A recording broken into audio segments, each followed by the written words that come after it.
Gracias por acompañarnos y por lindo servicio de oración, hermano Miguel, y por el canto.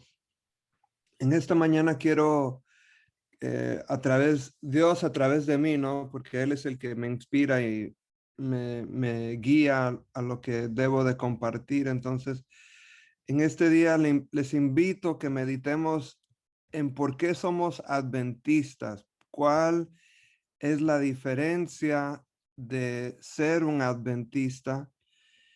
Y esta es una foto de la Iglesia Adventista del Séptimo Día en Perú. Y miren qué lindo edificio, qué lindo cuerpo de trabajadores. Y así somos una iglesia global, ¿no? Donde en casi toda parte del mundo hay una representación. Pero ¿qué nos distingue realmente como Iglesia Adventista del Séptimo Día del resto del mundo, de otras denominaciones adventistas, perdón, no cristianas? En realidad es una cosa, porque si vemos, hay otras iglesias que guardan el sábado, em, por ejemplo, aquí pueden ver los bautistas del Séptimo Día. También nuestro concepto de la muerte, de que los muertos nada saben y están durmiendo, eso lo comparten los testigos de Jehová. Los mormones también comparten un mensaje de pro salud y de ser bien saludable. Y podemos ver muchas cosas que tenemos similar, pero realmente la única doctrina que nos distingue y la razón por cual Dios nos ha llamado es, hermanos, la doctrina que tenemos del santuario. Ninguna otra denominación eh, explica el santuario y el juicio investigador que entendemos que está aconteciendo ahora mismo y qué va a pasar durante los 1000 años y todo eso que tiene que ver con el santuario. Entonces vamos a meditar en eso y ver a través de la palabra de Dios el santuario y la razón por cual nosotros somos adventistas del séptimo día. Ahí en esa foto del santuario pueden ver dentro de ese cerco es lo que le llamamos el atrio, y pueden ver ahí el altar de sacrificio, luego ahí está el lavacro, y debajo de la carpita en sí era el tabernáculo, y luego entrando el lugar santo y el lugar santísimo. Y lo que vamos a ver específicamente es en el libro de Apocalipsis. Si ustedes pueden ver el libro de Apocalipsis, comenzando el capítulo 1, hay una breve introducción y luego los primeros 3 capítulos de Apocalipsis hablan de las 7 iglesias, ¿no es así? ¿Se acuerdan? Las 7 iglesias es donde comienza el Apocalipsis, y esto viene siendo, hermanos, representa a nosotros la tierra, porque el santuario en sí no comienza dentro de la cerca, no comienza en el atrio, comienza en el campo, en el pueblo, con toda la gente, porque todas las tribus estaban, estaban alrededor del tabernáculo, y ahí es donde comienza el ministerio del santuario, porque acuérdense que el santuario estaba ahí, o el tabernáculo estaba ahí para el pueblo. Cuando el pueblo pecaba, deberían de ir ahí con su sacrificio y confesar sus pecados.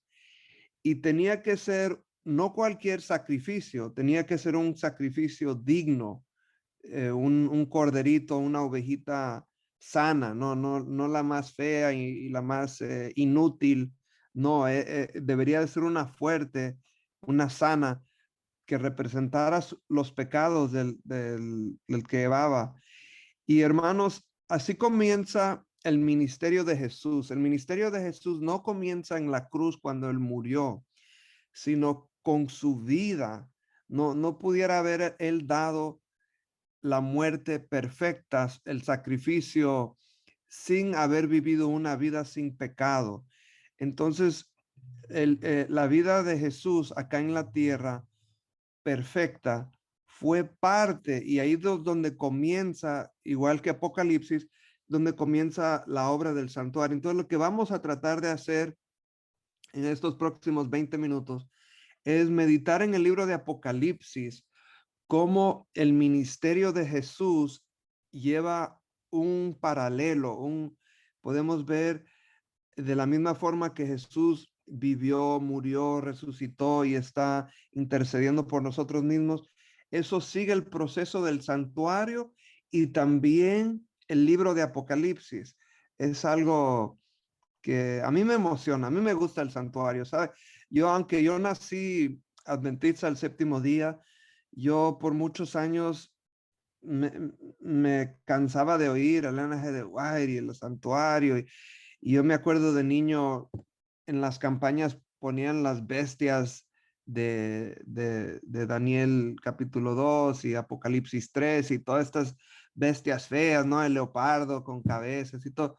Yo decía, ¿qué es esto? Y no me gustaba, pero después yo fui entregando mi corazón a Jesús y Él me cambió y ahora yo me considero que estoy al otro extremo. Ahora yo soy tan orgulloso de ser no solo un cristiano, pero adventista el séptimo día. Yo me acuerdo mi hermana y mi hermano mayor me hacían burla. Tú solo por complacer a mami y a papi, tú vas a la iglesia y tú eres adventista. Y entonces yo les dije, no, yo he investigado esto por mi propia cuenta y yo lo he aceptado porque a mí me hace sentido, no porque nací adventista. Y a veces pasa así con nosotros donde hemos estado mucho tiempo en la iglesia y tenemos que parar y decir un momento, vamos a hacer un análisis. ¿Realmente yo creo esto lo que predicamos? Porque si no estamos convencidos, si no tenemos la convicción, no se puede vender. Yo no puedo dar lo que no tengo. Y esto, hermanos, es importante en los días en que estamos viviendo, porque el mundo nos está viendo y tenemos oportunidad de compartir estos tesoros bellos de la palabra de Dios. Obviamente no nos va a dar tiempo de ver todo en detalle, ¿no? Pero así a grosso modo, en general, les digo que el Apocalipsis y el santuario tiene 7 pasos y yo los quiero desafiar que ustedes sigan investigando, sigan estudiando, pero así como para dar un ejemplo, ¿no? El libro de Apocalipsis tiene una breve introducción, capítulo 1, y luego habla de las 7 iglesias, Apocalipsis 12:3, que como ya les dije es la tierra el ministerio del santuario que ocurre acá en la tierra y comienza en el campo, o sea, donde están las carpas, las tribus. Y luego Apocalipsis 4 y 5 habla del trono y habla del cordero, porque se acuerdan, Juan está llorando, ¿quién es digno de abrir el libro de la vida? Y entonces el ángel le dice a Juan, no llores, aquí hay un digno que es el león de la tribu de Judá. Y cuando Juan voltea a ver el según león de la tribu de Judá, que ve un corderito inmolado ahí en el altar, de lo más débil, ¿no? Entonces ahí podemos ver, ahora ya estamos dentro del atrio y estamos viendo el sacrificio, el cordero, y habla de 7 sellos, Apocalipsis. Luego, los capítulos 8 a 11 habla de 7 trompetas. Eh, en Antiguo Israel, antes del juicio, antes de, del, del día de la expiación, Levítico 16, que en hebreo es el Yom Kippur, antes habían trompetas que anunciaban la preparación, porque todos tenían que humillarse y todos tenían que parar de trabajar durante el día de la expiación Una vez al año el sumo sacerdote entraba al lugar santísimo, intercedía por el pueblo, pero mientras tanto todo el pueblo no debía de trabajar. Todas las carpas, todas las tribus estaban atentos. ¿Y saben qué? El sumo sacerdote tenía unas campanitas en su túnica y ellos escuchaban que él se movía en el santuario por fe, solo por escuchar las campanitas. Nosotros también por fe entendemos que Jesús está haciendo una gran obra por nosotros ahora mismo, ¿verdad que sí? Y luego, comenzando en capítulo 11 en Apocalipsis, y es el corazón del Apocalipsis, es el juicio en sí de que hay 7 escenas del gran conflicto y estas las voy a compartir con ustedes. Y ya que el juicio está culminado, completado, Apocalipsis 16, 18, llegan las 7 plagas y luego termina en una nota bien linda Apocalipsis con Jesús regresando en Apocalipsis 19 en un caballo blanco, o sea, la segunda venida, y entonces ya todo es hecho nuevo, tierra nueva, cielo nuevo, y todo es como que regresado a su normalidad acá en la tierra, una tierra no. Entonces, donde comienza en la tierra, termina en la tierra, y el centro, entendemos nosotros, lo que Jesús está haciendo en el lugar santo, el lugar santísimo, eso es en el cielo, ¿no es así? Juan capítulo 1, versículo 14, dice que el verbo se hizo carne. Jesús se acordó venir como nuestro Salvador. Y podemos ver en Apocalipsis 4 un trono y había y menciona un mar de cristal, de vidrio. Saben, solo hay 2 lugares en Apocalipsis donde menciona este mar y es aquí en Apocalipsis 4 y nos está llevando al atrio donde está el lavacro.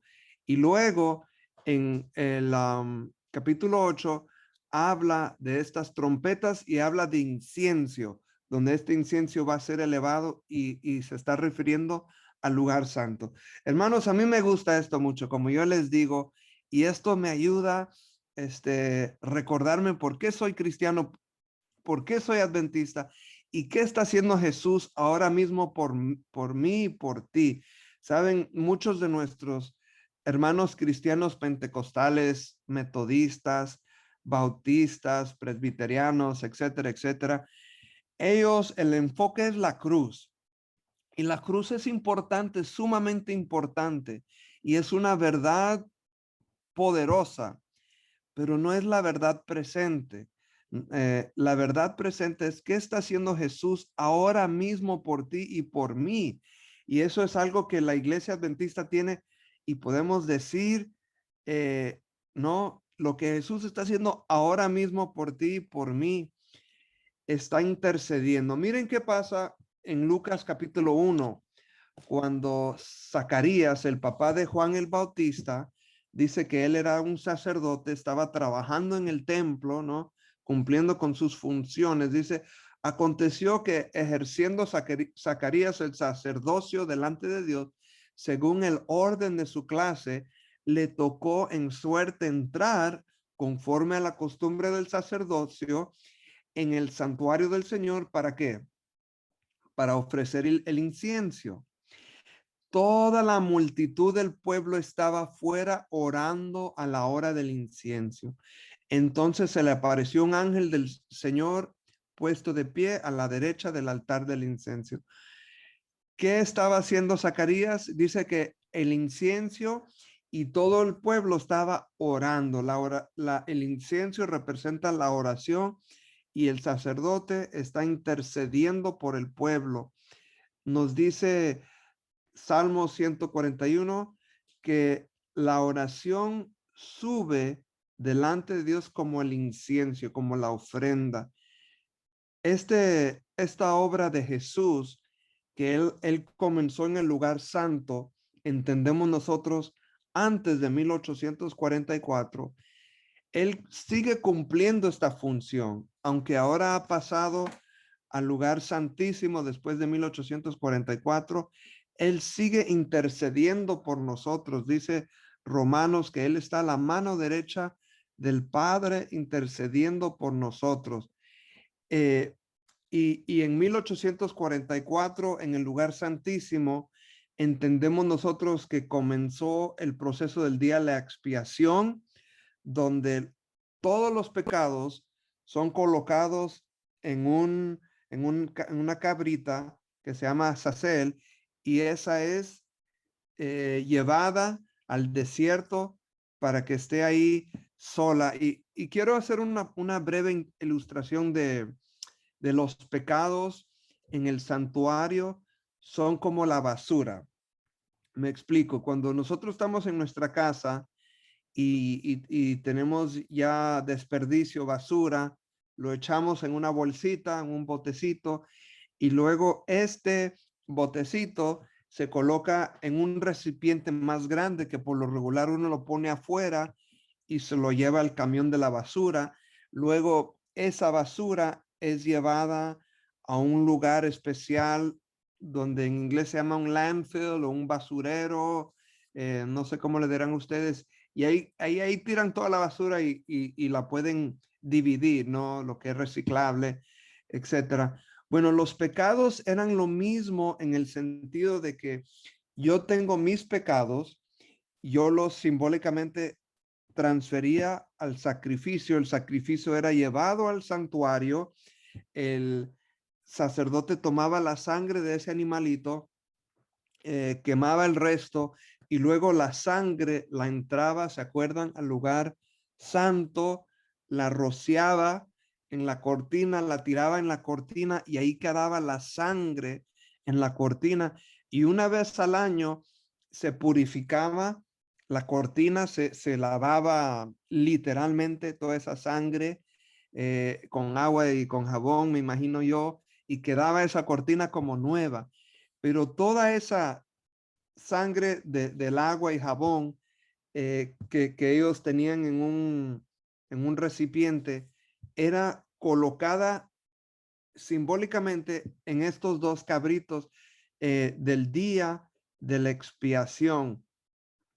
Regresando a Apocalipsis, podemos ver entonces los 7 pasos del santuario que comienza en las lámparas. En Apocalipsis 1 habla de las lámparas o el candelabro. ¿Dónde está el candelabro? La lámpara está en el lugar santo, ¿no es así? Y luego habla del trono y donde están todos los ancianos y las 4 bestias que representan toda la creación. Esta es la inauguración, o sea, el rey está ahí, el cordero es presentado. Y luego Apocalipsis 8 habla del incienso. En otras palabras, todavía estamos en el lugar santo, pero en Apocalipsis 11, versículo 19, menciona el arca del pacto. ¿Dónde está el arca del pacto? En el lugar santísimo, ¿no es así? Entonces pueden ver la progresión, pueden ver lo que Jesús nos está explicando del plan de la salvación a través del Apocalipsis. Tiene un orden. Dios es un Dios de orden, ¿no es así? Y es bien lindo que esto es detallado en Apocalipsis. Luego en Apocalipsis 15 dice que se cierra el templo y precisamente después es cuando comienzan las plagas, los vasos son derramados en Apocalipsis 16. En otras palabras, no hay una ejecutación del juicio sin antes haber habido un juicio en sí, ¿no es así? Y esto acontece, resulta, luego viene los resultados de ese juicio, las plagas, pero todo, como les digo, regresa a la normalidad sin pecado. Apocalipsis 19 al 22, y hay adoración y el tabernáculo de los humanos está en la tierra. Quiero compartir 2 de estos versículos que en la pantalla anterior era cuando se abre el templo, o sea, el lugar santísimo, y se cierra. Miren lo que dice Apocalipsis 11. El templo de Dios fue abierto en el cielo y el arca de su pacto se dejó ver en el templo. Hubo relámpagos, voces, truenos y un terremoto y granizo grande. ¿Qué hay adentro del arca del pacto? Esa imagen, esa cajita dorada que pueden ver ahí los dos querubines con sus alas encima. Adentro se acuerda que habían los 10 mandamientos, un recipiente con el maná, el pan que cayó del cielo, y la vara de Aarón que había retoñado y floreado y hasta le habían salido almendras. ¿Se acuerdan eso? Y eso representa la ley de Dios. En el corazón del arca del pacto está la ley de Dios y en el centro está el sábado. Y esto Dios lo ha dejado a nosotros por amor. Ahora miren qué dice Apocalipsis 15.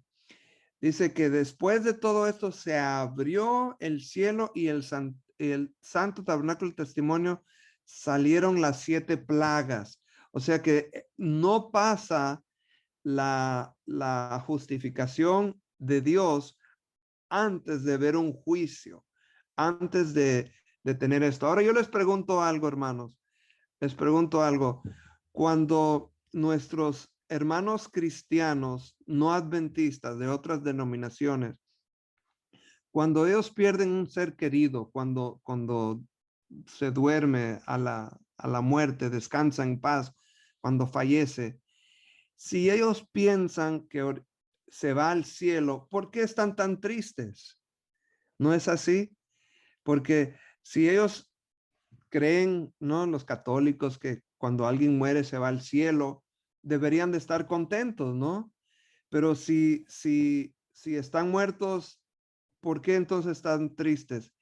Y muchas veces entendemos que es como, no tiene sentido, ¿no? Si murieron, están en el cielo, estemos contentos, ¿no? Pero al contrario, están tristes.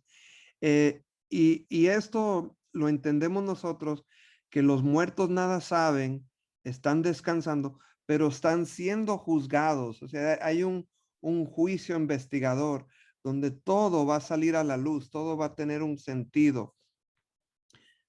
¿Se acuerdan que les dije hace un ratito de que les iba a compartir los 7 detalles que pasan dentro del juicio? Porque para los que me están siguiendo el hilo, les había mostrado que durante el juicio que comienza en Apocalipsis 12, hay 7 pasos y también hay 7 pasos después. En otras palabras, en Apocalipsis 11 que acabamos de leer, es donde se abre el lugar santísimo y se ve el arca del pacto. Y luego podemos ver ahí, Apocalipsis 12, la mujer, las bestias que salen del mar en la tierra, los 144,000, el mensaje de los 3 ángeles, la cosecha y el mar de cristal. Y luego, para el juicio, se completa el juicio, comienzan las plagas de Apocalipsis 16 a 18, y luego cuando se terminan las plagas o la ejecutación, los resultados del juicio, entonces tenemos 7 pasos más, comenzando en Apocalipsis 19, que tiene que ver con la segunda venida de Jesús, la batalla final, los 1000 años, los santos juzgan, el gran trono blanco y el juicio de los muertos. Miren, Apocalipsis, comenzando el capítulo 12, como que nos da a entender quién está en el juicio, quién está siendo juzgado, porque menciona a la mujer, las bestias, el, y el papel de los 3 ángeles en este juicio, etcétera. Y después da las buenas nuevas. Hay una historia breve de una niña, una joven que estaba leyendo la palabra de Dios y ella al comenzar a leer la palabra de Dios, estaba leyendo en Génesis, dijo qué lindas historias, siguió leyendo. Esto le tomó mucho tiempo, ¿no? Semanas, meses, estaba leyendo la palabra de Dios, pero estaba tan intrigada, tan emocionada con leer la palabra de Dios. Pero luego, cuando está terminando el Antiguo Testamento, ve que el pueblo de Dios se aposta, se aparta, le da las espaldas a Dios y luego viene Jesús, pero Jesús muere y ella dice, ay, ¿qué pasó? Que yo pensaba que iba a tener una solución, un final feliz, y sigue leyendo y llega hasta el último libro de la Biblia, Apocalipsis, y esta joven se queda tan contenta porque dice, ganamos, Jesús gana al final. Esta historia termina en un final triunfante. El bueno, el héroe, tiene la victoria al final. Así que Apocalipsis muchas veces lo vemos así como difícil de entender, mucha confusión, pero si se olvidan todo, recuerden, hermanos, que en el Apocalipsis es buenas noticias, que Jesús vence el pecado y tiene la victoria y nosotros compartimos eso. Ahora, en lo que voy acá concluyendo, cerrando por esta mañana, eh, muchos de nuestros hermanos en Cristo, otras denominaciones, dicen que la ley ya no existe, la ley, los 10 mandamientos, y dice que no se puede guardar, imposible. La ley fue clavada en la cruz, estamos debajo de la gracia, no la ley, no las obras. Han escuchado esto, ¿no? Y entonces lo que el resto del mundo, hermanos, cristiano, rehúsa o rechaza, nosotros tenemos para compartir y decir, hermanos, no es así. Nosotros cumplimos la ley, guardamos la ley a través de Dios. Y Dios nos ha llamado, hermanos, adventistas del séptimo día, porque tenemos unas verdades increíbles, bellas, que compartir con el resto del mundo, que la ley de Dios sigue vigente, sigue relevante, pero cómo se guarda es a través de Dios. Y algunos dirán, pero pastor, yo no puedo vencer el pecado es demasiado y yo no puedo cambiar. Cuando nosotros decimos que no podemos vivir una vida perfecta sin pecado a través de Jesús, ¿saben lo que estamos diciendo? Que Dios no es lo suficientemente poderoso y fuerte para vencer nuestros pecados, para tomar nuestros pecados. No somos nosotros, hermanos y hermanas que me escuchan, no somos nosotros que batallamos contra el pecado solo. Tenemos un intercedor, tenemos un ayudante, que Él toma nuestros pecados y podemos vivir una vida sin pecado perfecta a través de Jesús, en Cristo Jesús. Él ha tomado nuestros pecados y nosotros tomamos su sacrificio. Termino con esto, hermanos. En Mateo capítulo 24 dice que Jesús, habrán entonces gran tribulación, cual no le ha habido desde el principio del mundo hasta ahora, ni la habrá. Y si aquellos días no fuesen acortados, nadie será salvo, mas por causa de los escogidos, aquellos días serán que acortados. Yo he escuchado muchos hermanos en la iglesia que dicen que cuando venga estos tiempos difíciles de tribulación, que Dios me lleve al descanso. ¿Han escuchado eso? Ay, yo no quiero sufrir porque van a ser tiempos difíciles, tiempos horribles. Hermanos, no deseemos la muerte. No pidamos que Dios nos lleve al descanso. Al contrario, que Dios nos prepare, que Dios nos fortalezca a través de su Espíritu Santo para que podamos sobrevivir esos días de tribulación y dificultad y podamos darle la honra y gloria de Él cuando seamos cuestionados nuestra fe, cuando se nos pregunte si queremos comprar o guardar el sábado, decir, no, yo voy a guardar el sábado por amor a Jesús, y podamos tener la convicción y la explicación por qué somos adventistas del séptimo día. Yo espero que esto haya sido de bendición. Quiero terminar con una palabra de oración. ¿Qué les parece si oramos para concluir esta mañana? Gracias, Padre, una vez más, porque en esta semana que estamos teniendo un encuentro con tu Hijo Cristo, Te agradecemos porque tu Espíritu Santo nos ha acompañado, nos ha guiado en lo que meditamos estas lindas verdades, verdades presentes, Señor, que nos ayuda a entender por qué somos adventistas del séptimo día y qué estamos viviendo en estos últimos días, porque tú nos has llamado con una gran responsabilidad. Ayuda a mis hermanos y hermanas que están acá acompañándonos, que ellos puedan seguir investigando, que podamos seguir estando felices, orgullosos de tener estas verdades, ser adventistas del séptimo día, pero también que no las ocultemos, que no las escondamos, pero podamos compartir con todo el mundo tu amor a través del santuario, el juicio investigador, tu ley, el sábado y todas estas razones por cual somos adventistas del séptimo día y cristianos. A través de esa sangre de Jesús oramos estas cosas y te lo agradecemos a través de ese nombre. Amén.